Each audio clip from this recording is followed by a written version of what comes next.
Thank you very much for the introduction, Dr. Shim, and for your support of Fulbright and for me being here, which has been incredible so far. Thank you, John, for all of your assistance, both technical and informational.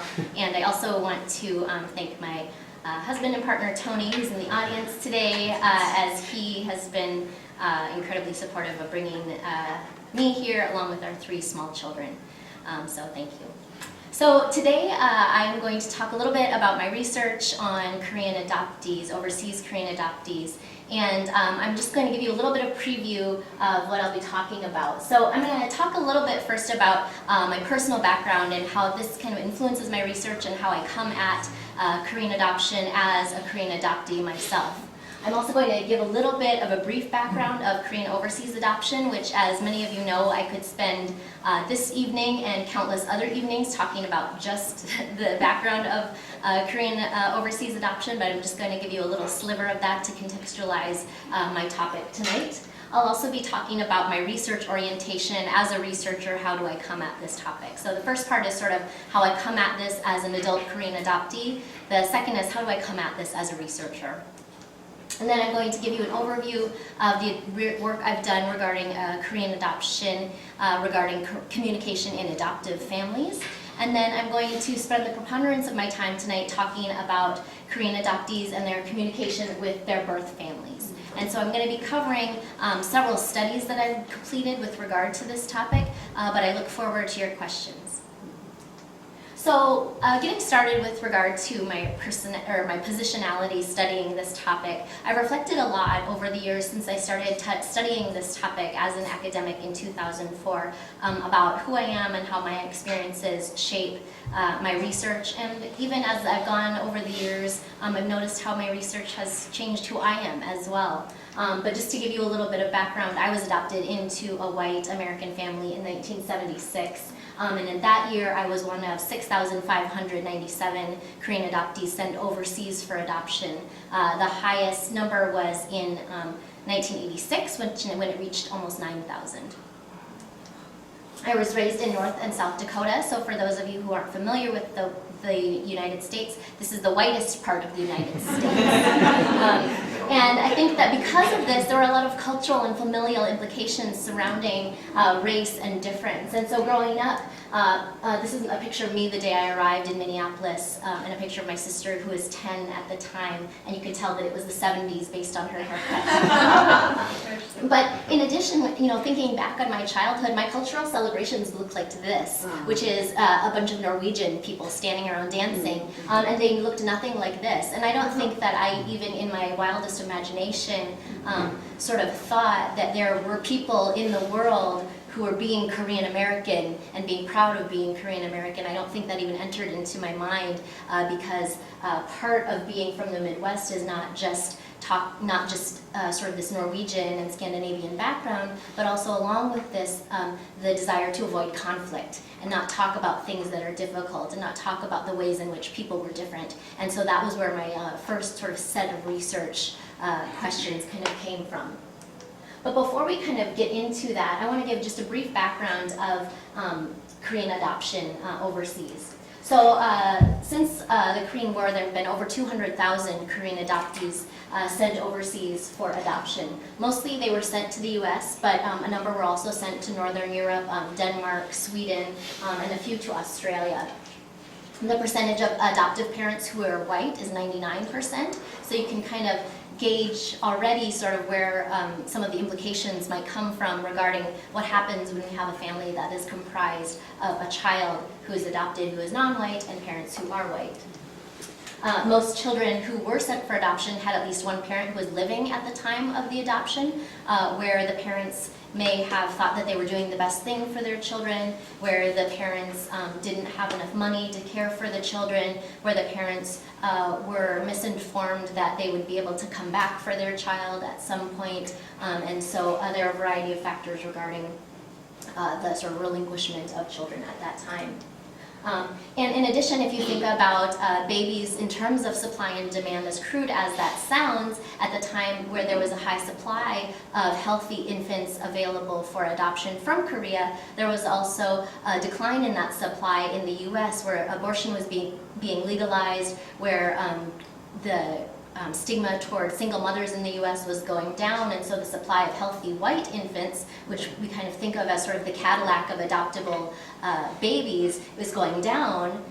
The Asian children are seen as sort of almost as good, right? Because we have stereotypes about Asian children as being smart, as being obedient, as being well-behaved. And so when you think about that supply and demand, in some ways it's not very surprising that there are so many Korean adoptees who've been sent overseas for adoption.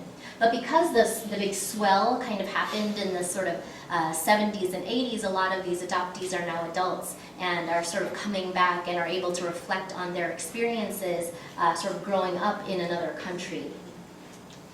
And I just put this comic up here, and it's too small to read, but it's Uncle Sam holding this Asian baby, and he's saying, "You do understand we mean well," right? And this kind of notion that these children were sort of sent overseas and kind of always given the notion that, well, we meant well, right? And nobody meant ill, but there were definitely some ramifications that we'll talk about. So regarding research, I am a communication researcher, and although a lot of people sort of associate communication professors with bad memories of having to take public speaking in college, I actually am an interpersonal scholar. So my biggest research interest and teaching interest is actually in relationships. And so because of that, I'm really interested in discourse. And when I say discourse, I just mean talk, right? Meaningful talk. And because of that, I really believe as a communication researcher who studies discourse that our relationships are our communication. And our relationships are constituted in communication, so that if people say they have a good or a close or a healthy or abusive relationship, we can usually find reason for that in the messages that they exchange with each other. And I really believe that even though we can say that all research is semi-autobiographical, and it's easy to point and say, well, of course she studies Korean adoption, she's a Korean adoptee, that's kind of self-explanatory. I really believe in the broad value of studying Korean adoption. So whether or not you are adopted or whether or not you know someone who is adopted, which most people actually do, that we can learn a lot by studying Korean adoption about relationships and family. We can learn about race, gender, and difference by studying Korean adoption. We can learn about culture, right, and the value of culture, and what is culture, and how do we define culture, and power, and how does power exert itself in our personal relationships. And identity, who we are as people. And I would argue that all of these things are things that affect all of us equally. So when I started studying Korean adoption in 2004, I started looking at the literature on adoption at that time. And what I found was that there was a lot of research on what was called transracial adoption at that time, looking at white parents who had adopted either Korean children or African American children. They were kind of lumped together under this heading of transracial adoption. And at that time, a lot of that research was in the fields of social work or psychology and sort of outcome-based fields. And so I'm kind of contrasting that research with the type of research that I do, but also the research that's starting to emerge more and more as time has gone on. So a lot of that research at the time was really quantitative, and it was objectivist. So the researcher was supposed to kind of remove self from the research. They did a lot of surveys, asking people types of questions that they would then measure on Likert scales. You know, rate this 1 to 5, or has this happened, yes or no, or what are the statistics? This research was also very parent-centered, and so at that time they were asking adoptive parents, has your child ever run away from home? Has your child who's adopted ever been arrested? Does your child get good grades in school? And from that, they were looking for outcomes, right? And those outcomes were to be able to say, okay, well now we can compare adopted kids to kids who are not adopted, right? And we see that they're kind of doing the same in school, or they have equal amounts of depression, or they have equal grade point averages. And from that we can say, oh, well, transracial adoption must be a good thing, or it must be a bad thing, right? Well, as you might guess, we can problematize this approach to research, right? And so my research instead tends to be qualitative. And by qualitative, I tend to talk to the people. And I'm interested in what one of my professors said, the means of communication and their meanings to those who use and experience them, right? So I'm interested not in necessarily the grade point average of my participants, but I'm interested in what did you experience? What did people say to you? What did you say back? How did that affect your relationship? And what did that mean to you at that time? Interested in the details. And then when I say critical, I mean, I think it is important to look at the power relationships between a child who's adopted and between a parent who chose to adopt, between a white person and a person of color, between a male and a woman, a male and a female. And so kind of looking at those power relationships as well. I also think, as you might have guessed, that it's important to take an adoptee-centered approach, because while an adoptee might have a great grade point average and be really involved in school and not ever been arrested, right? They may still feel a deep sadness about being adopted. They may still feel like even though they were voted to the homecoming royalty, that they never really felt in, right? They never really felt like they fit in with the people around them. And I think that the more adoptees I talk to, I hear that sort of disengagement between who people saw and how they felt inside. And then my research tends to be very relationship and message based. So what are the relationships between the people and what are the messages that are exchanged? So you can see a contrast between sort of the prior research and what I've been trying to do and what other people are doing as well. So the first thing that I'm going to talk about today, more briefly than the second part, is Korean adoptees and their adoptive families. And what I really wanted to get at with this is, how do these families negotiate difference? And a scholar who is one of my mentors talks about how families who are different than the norm in some way are what we call discourse dependent. And that means that they rely on talk, they rely on language to make themselves a family. So because they're not blood related, because people wouldn't automatically look at me and say, oh, that must be your daughter, right? My mom had to say, yes, this is my daughter. Or my sisters, yes, this is my sister, right? That we use language to kind of indicate that we're family, right? Not just blood, it's not just obvious, right? Okay. So because of that, okay, we use discourse, and what happens, though, is that people sometimes challenge the legitimacy of families that are different or look different. And I label these as intrusive interactions, and I'll just read this definition for you. These occur when people outside the immediate family question or comment on the adoptee and or the adoptive family members' relationships with each other. And this was something that was really kind of prominent in memoirs and literature about adoption, but it hadn't really been studied before. And what I wanted to what I wanted to know was, what did people experience with regard to these relational kind of interactions, and how did people respond? So with regard to this, I interviewed 33 adult Korean adoptees, and I also did 11 qualitative survey responses at that time. And I gave all the people pseudonyms, some of which I'll use tonight.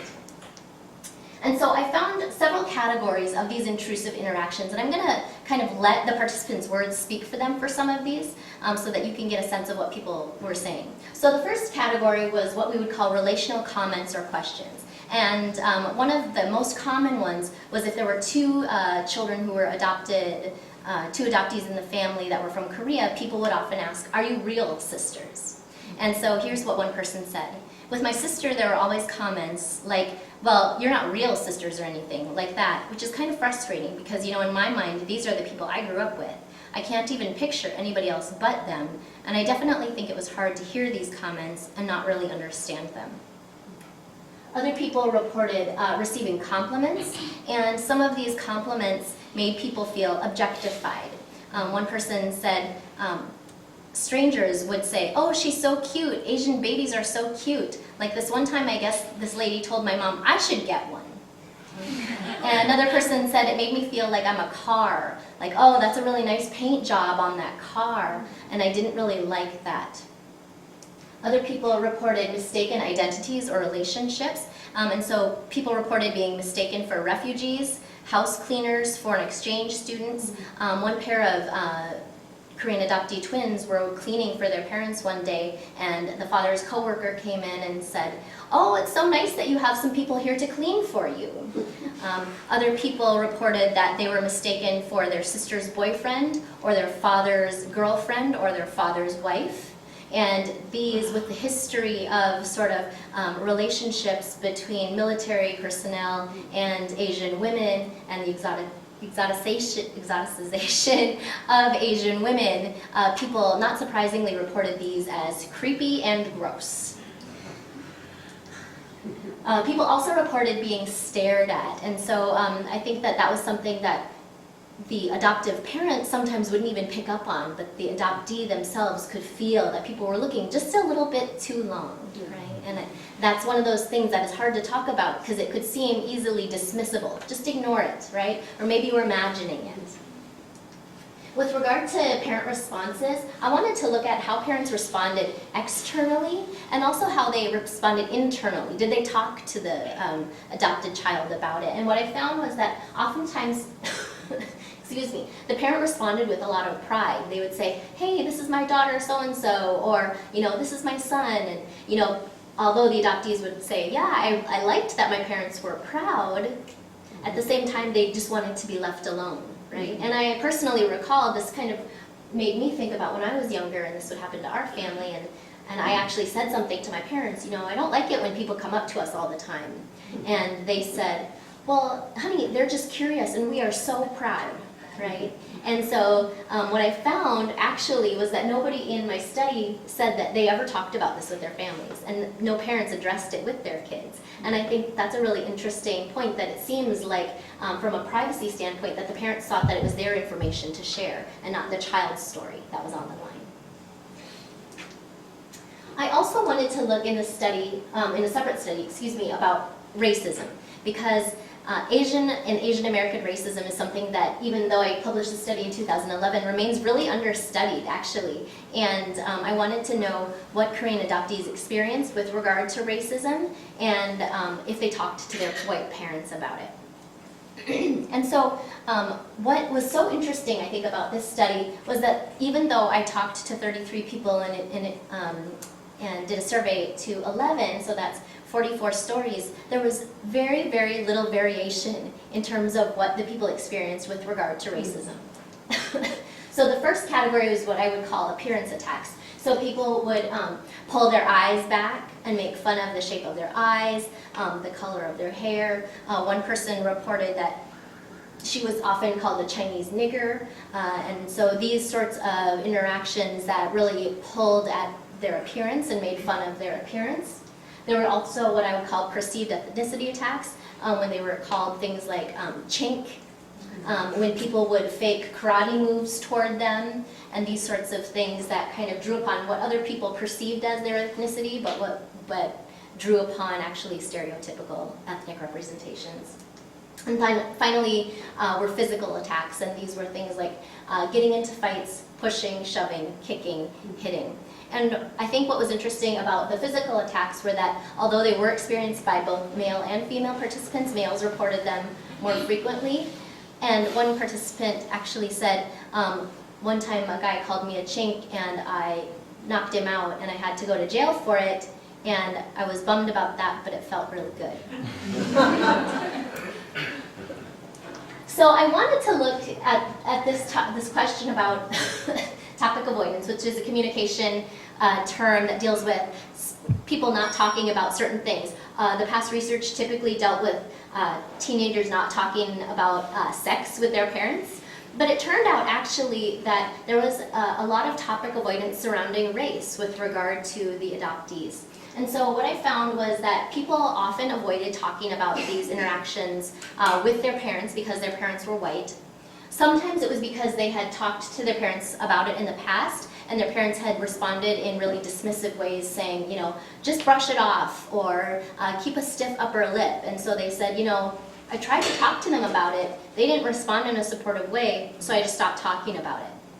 Other people said, I've never talked to them about it because I just know they won't get it. They're white, they won't understand. So one person said, I've encountered many acts of discrimination or racism throughout my life. I never let my parents know about any of them. There was never one incident that took place when my parents were around me. I don't think my parents could contribute much of any advice to my past experiences because they don't know what it's like to be in my shoes. And for the third category, people reported that they didn't talk about race or racism because they were just trying to blend in. And they didn't want to bring this topic up because it showed that they didn't. So they were kind of protecting themselves from this topic that was pretty painful for them. So one person said, so I think some of it was that my parents didn't bring race up, and the other factor was that I didn't know how to voice that either because I didn't have anyone around me that could voice it, despite that my Korean adopted sister was there.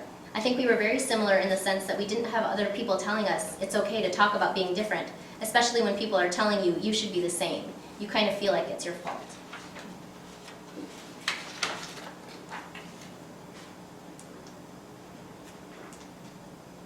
So some implications of these studies on Korean adoptees' communication in their birth families is when I asked people how these interactions made them feel, they said, I felt like I was all alone, or I felt like I was angry, or I felt like I was sad. And one person just kind of repeated over and over, why did I have to experience this all by myself? Fitting in was a common desire for the people in all of these studies, and by its very definition, interracial adoption kind of takes away this ability to fit in, and so a lot of people wanted this thing that was basically unattainable for them. And this, I think, is also another important point, right, that these studies also drew the distinction between what adoptees were experiencing and what might be observable for the adoptive parents, right? They might see good grades, they might see a lot of high performance, they might see somebody who is happy because adoptees have often historically been told they should be grateful, right? But at the same time, they might be experiencing things that are really challenging and keeping them from their parents intentionally. In these studies also foreground the importance of the messages exchanged in families, right? That what I say, no matter what it is that's going on in my mind, what I say to my parents or what they say to me is really what constitutes our relationships. Adoptees whose adoptive parents responded supportively did report more satisfying relationships. They'd say, you know, my parents are just a comforting fallback for me. I can tell them anything. There were a few, not very many of those. And I think that part of the importance of these studies for me is just really continually adopting this adoptee-centered approach to research and also to post-adoption. So I'm going to shift gears now and spend some time talking about my research with Korean adoptees and their birth families. And with regard to these studies, I have 3 that I'm going to talk about, and these are what I've done more recently.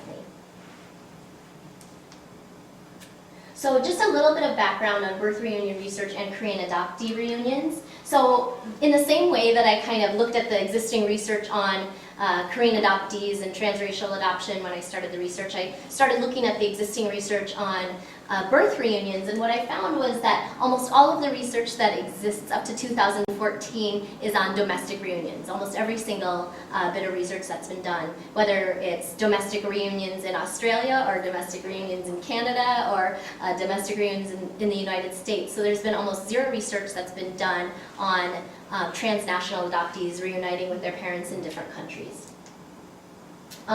I also have looked at this research and found that most of it looks at those very first meetings with the birth families and not kind of these ongoing relationships and as they evolve over time. And just a little bit of information about why these sort of relationships are interesting to me is that they really pose challenges to what we think of as family relationships. We think of people as having only one real set of parents, right? Or one real family. That's why in common discourse people will say, well, have you met your real parents, right? Because the adoptive parents are clearly the not real parents. But then you also hear adoptive parents saying, we're your forever family, right? We're your real parents, right? And so this discourse comes from a lot of different directions, and you hear adoptees say similar things too. But I like thinking about birth family relationships because I like the idea that people can have multiple relationships that they consider to be sort of equally real. And I also find Sara's research really fascinating and important because I think it destigmatizes the notion of birth search and reunion.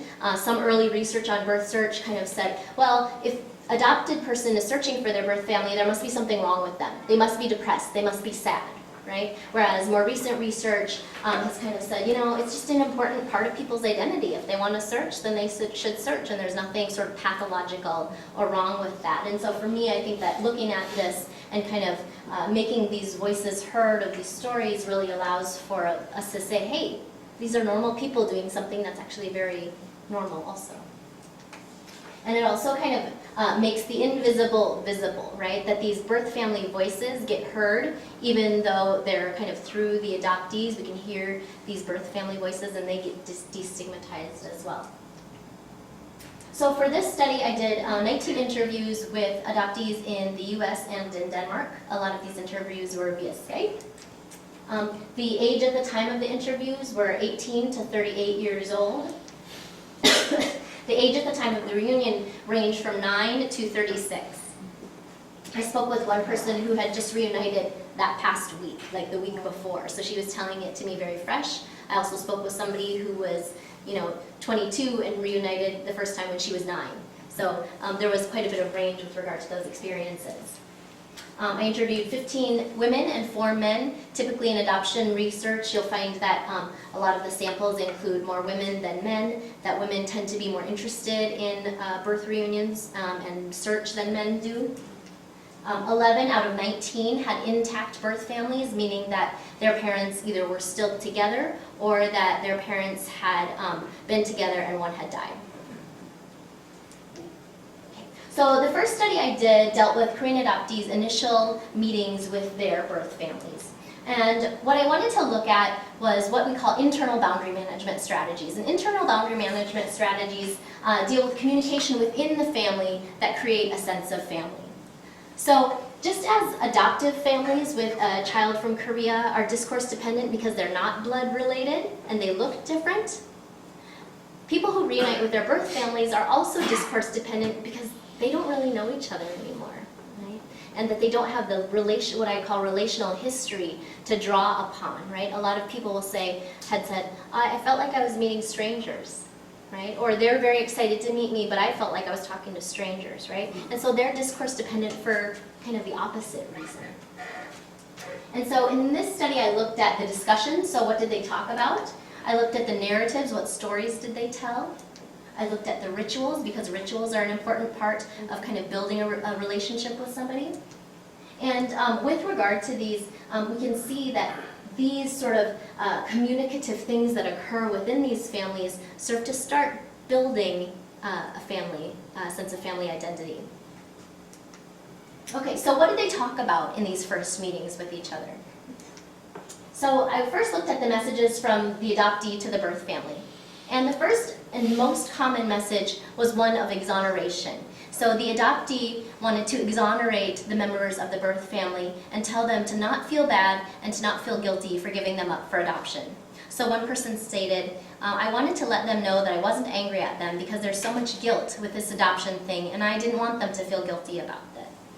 So although this message was a really potent theme, it's notable to me that a number of my participants reported that they struggled with loss, identity, and racism throughout their lives, but rather than externalizing the blame or focusing on it, they really wanted to relieve their parents' burdens during the reunion. A number of participants also had questions for their birth families, and the biggest question was, why was I relinquished? Why was I given up? And one person said, I've always had a life with a missing link. I wanted to know the background story. That was very important to me. Oh, excuse me. Another question that was very important to people was, do I look like anyone? Right?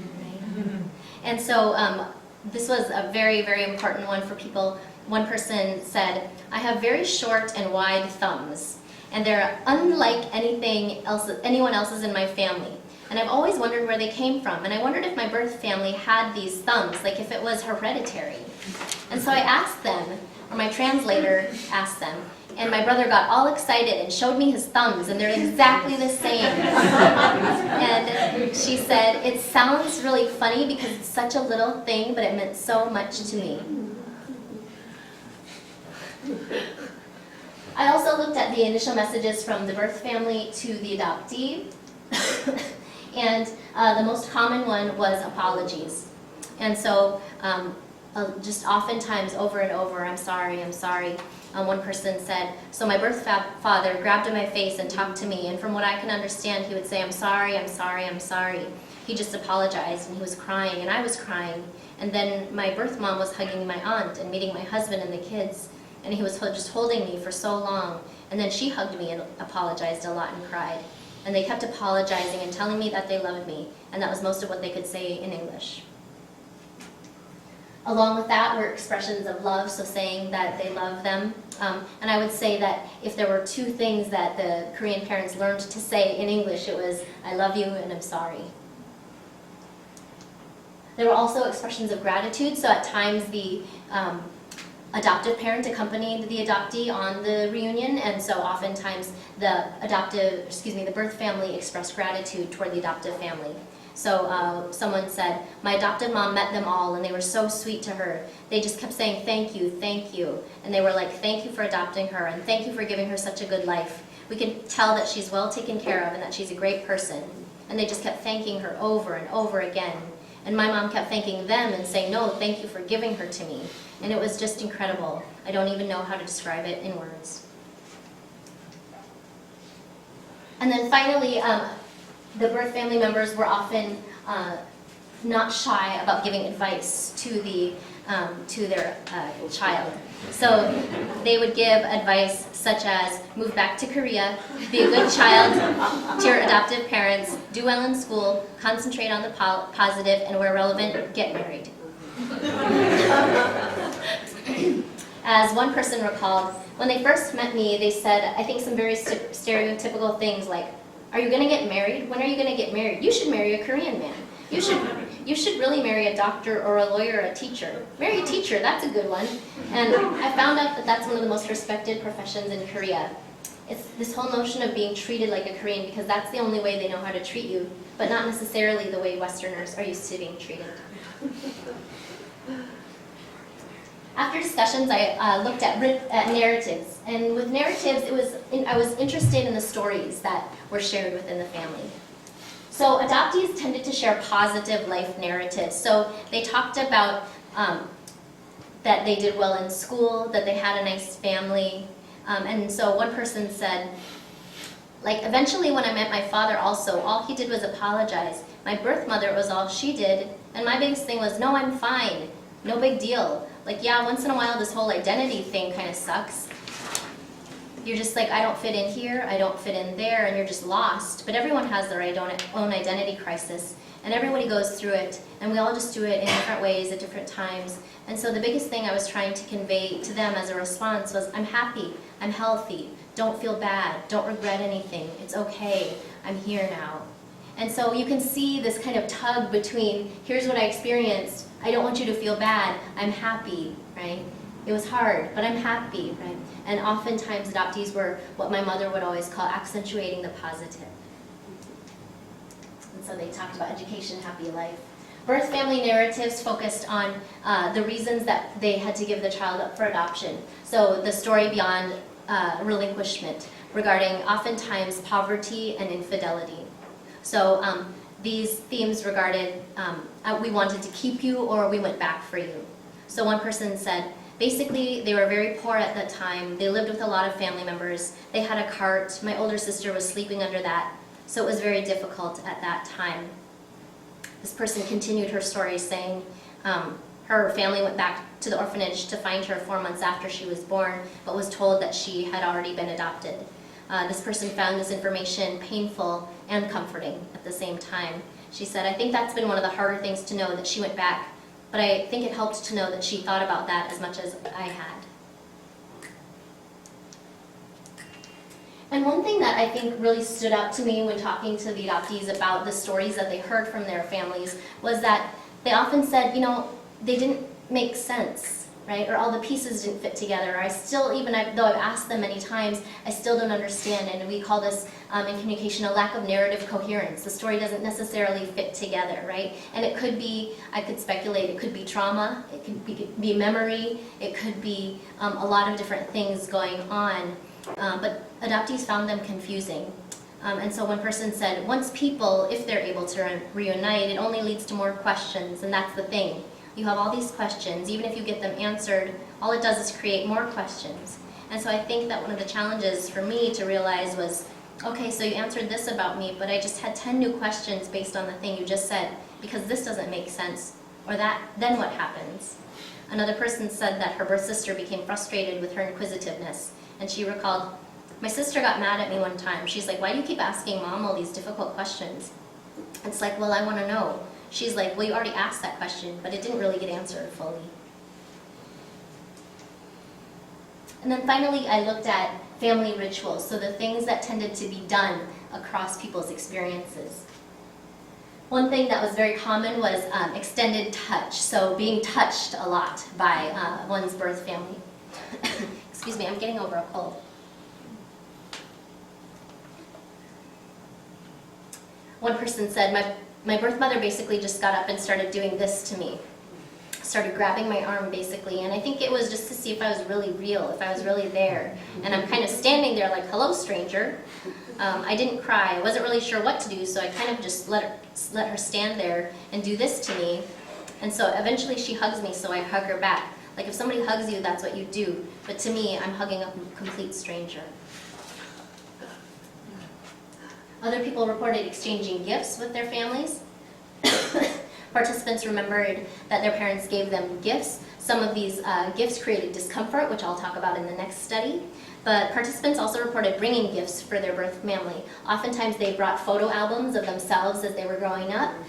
If they brought jewelry for their adopted or for their birth mother, they would bring necklaces because they weren't sure if their ears were pierced. So they were oftentimes kind of trying to buy these gifts with very little information on their or details, right? Because when you buy gifts, you're thinking about that person specifically, and it's hard to do that when you don't know that person. And yet at the same time, that person is the person who brought you into this world.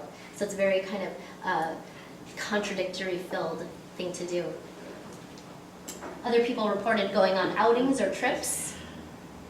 Others reported exchanging culture with their birth families. Trying to learn a little bit of Korean, or sharing a little bit of English, or singing songs together. And then finally, people reported doing symbolic family activities. And these included a range of things that indicated the significance of their return to Korea. Some of these were symbolic or fraught with emotion. These included things like sleeping together, members of the family grooming the participant, taking a family portrait, or holding the participant like a baby. So Jill, who was 9 years old at the time of her reunion, recalled, I got on top of my mother's back because that's what Korean mothers used to do with their babies, so that was something we did. Another person said, I was 18 at the time, so a little bit older, but the first night my birth mother came with me into bed and basically held me like a baby and told me all these things in Korean. I can't imagine everything she wanted to tell me, and she just had me fall asleep in her arms, and it was kind of surreal. It was like, okay, this is where I'm supposed to be. A male participant who said his mother was very stone-faced when he met her reported something similar. But he said, I woke up one night in the middle of the night, and then it was my mother. She was leaning over me, and we all slept in the same room, my mother on one side and my aunt on the other, so it was packed in like a cocoon. But then I woke up in the middle of the night, and it was my mother, and she was crying, and the reason I woke up was because her tears were falling on my face.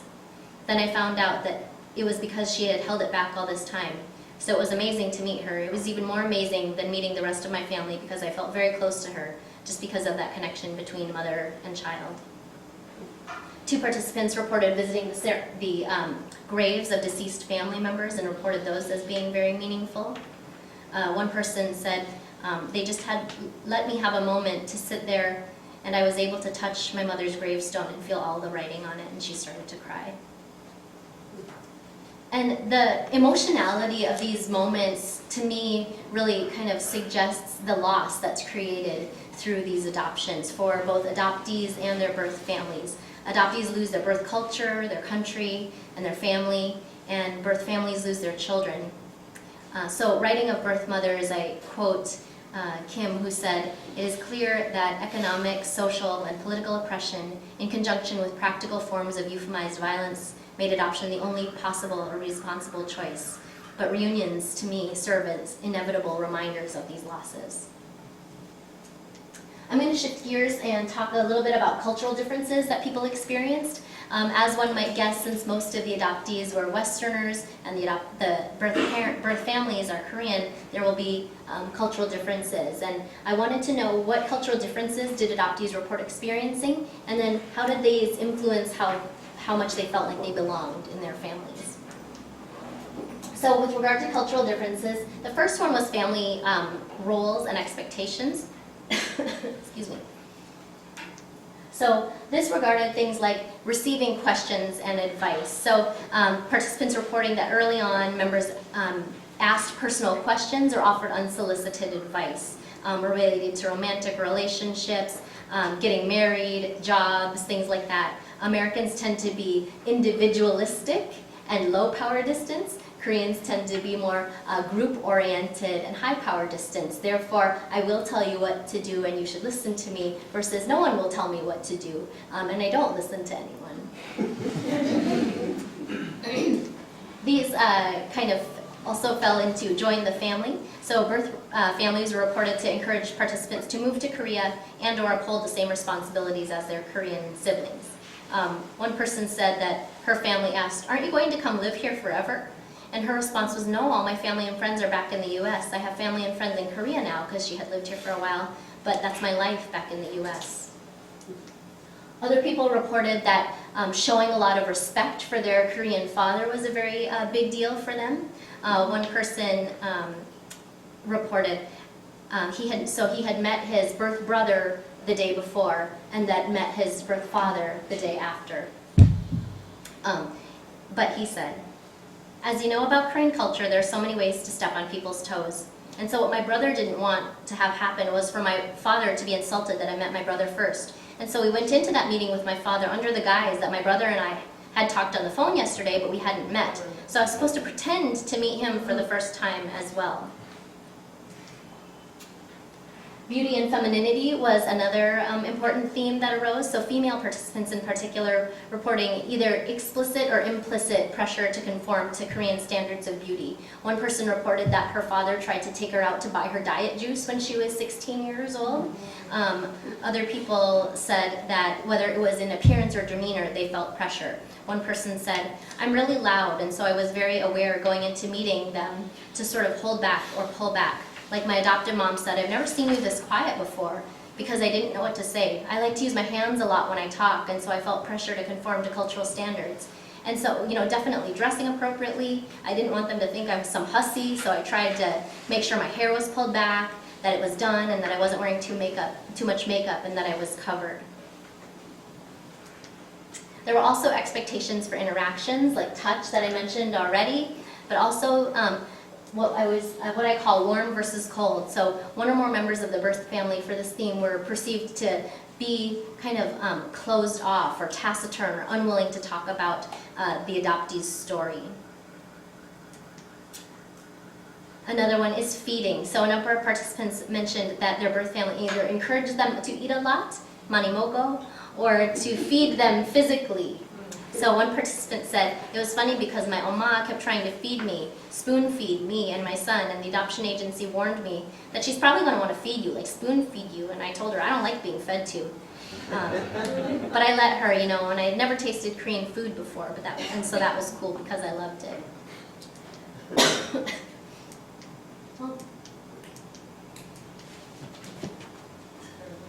We're having technological issues. If you were here before the presentation, you could see. Somehow I lost some of my bullets, but that's okay. I'll just keep going. Okay. Just not pulling up my second column here, so I'll just kind of tell you what some of the other cultural differences were. One was generosity. Another was generosity. So people reported that their family gave them gifts, or sometimes they gave them gifts that caused cultural confusion. So multiple female participants recalled receiving bra sets from their birth families in front of everyone. One person reported that she got this bra set and that everybody started talking about the size of her breasts, and that her sister reached over and jiggled her breast in front of everyone. Another person who received that same gift said, "I just didn't understand the gift at all, so I'm like, oh, thank you," and I hugged it just so that they knew I liked it.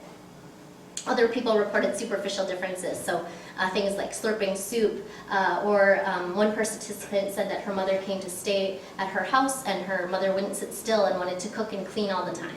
And that was challenging for her because she happened to be a chef, and so she wanted to cook and the kitchen was her space, but her Korean mother went in and cleaned and rearranged the cabinets and kind of made it her own space. Another important cultural difference, I'm sorry that's not animating, was with regard to past and present circumstances. So when people heard the story of why they were relinquished, some participants experienced anger or outrage.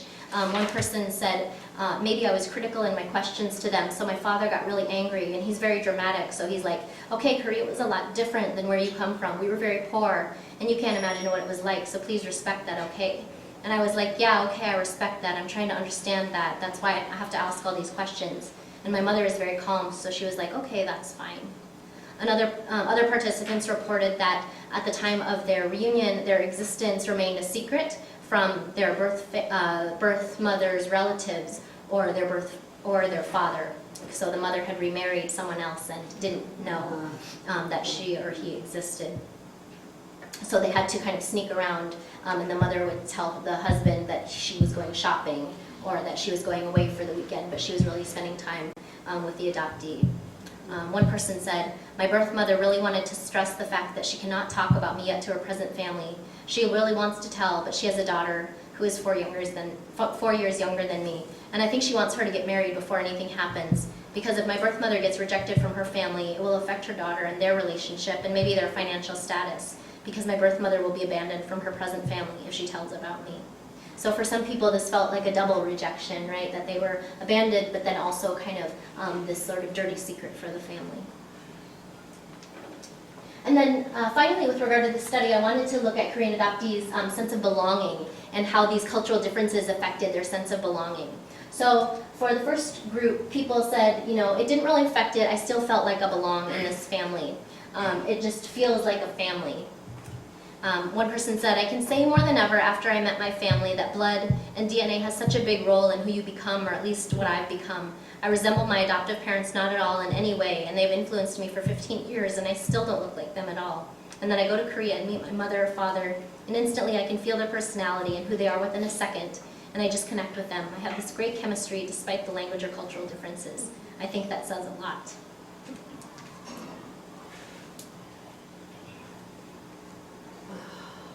Other people say, I just accept the differences. So another person said, you know, I think that even though I was Korean American, they weren't looking down on me in any way. They were just admiring my parents. My adoptive parents had raised me so well, and I wasn't some jerk or something. That I was committed to embracing their culture and their family into my life. Even though I'm Korean American, I thought they would still accept me, and they did. Some people, however, reported a strong impact of cultural differences on their sense of belonging. So these people said they didn't feel like they were part of their Korean family or vice versa. When I asked one person, you know, how did this experience affect your sense of belonging with your family, she just responded and said, I don't feel like they're my family. Other people said, you know, this experience has made me feel more American. Instead of connected to my Korean family and my Korean culture, this has highlighted that I'm American or Danish, for example. One person said, cultural differences made me feel more American because my birth parents and I are so different. I didn't get to see my adoptive mom while they were here, and it really made me miss my mom, just wanting to feel normal with my adoptive parents. And so I felt in a different way more connected to my adoptive parents, and in different ways more connected to my American life. And then a number of people said, you know, this is kind of a dynamic impact. I feel like they're my family, and I also feel like they're sort of not my family. So some people express this feeling of in-betweenness and a dialectic of closeness and distance. One participant observed her birth parents making fun of her brother, who had not been adopted, for being overweight. And she said, it was interesting because, I mean, I know they're my family, but they're not like my family. They're not like the way I was raised. So just to know that my family does not reflect who I have become, it was kind of even more shocking to realize, like, you have no influence by these people at all in your life except for your genes. So it's definitely weird to see your family not acting like your family. Other people said, our relationships are continually evolving. And so these people said they're changing over time, especially people who had been in relationships with their birth family for a number of years. One person whose birth brother stopped communicating after she turned down his request to have his children come live with her in the US, said, "I still care for my brother a lot, and I still love him, and I don't fully understand what had gone on for him to ask those things. I do feel guilt, I guess, because I didn't reach out more, I guess. But I think overall I was just trying to focus on the meeting that we had when I was in Korea because it was so positive. And then I just mentally keep the door open for him." Another participant who'd been in contact with his birth family for 10 years said, "I think it was like a honeymoon in the first few years. Actually, it was like a honeymoon, and we all had some kind of pretense. We all tried to be on our best behavior, and then some years we actually began to know more and more. It's like, okay, I'm not going anywhere, and you're not going anywhere, so I can be honest. But it takes a while, and it's very difficult to get to the point where you can convey the message, I like you, and I even love you, but I don't really like this, and this isn't what I want. So that takes time."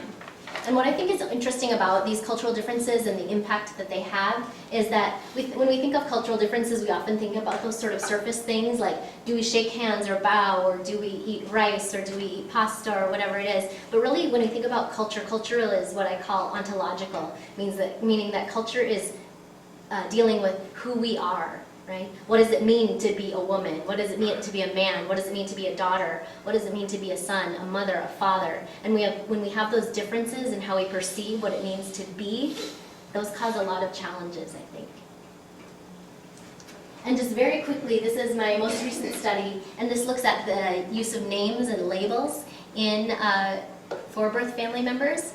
And so just to really give a really broad overview before I wrap up, I've been looking at the importance of names and naming.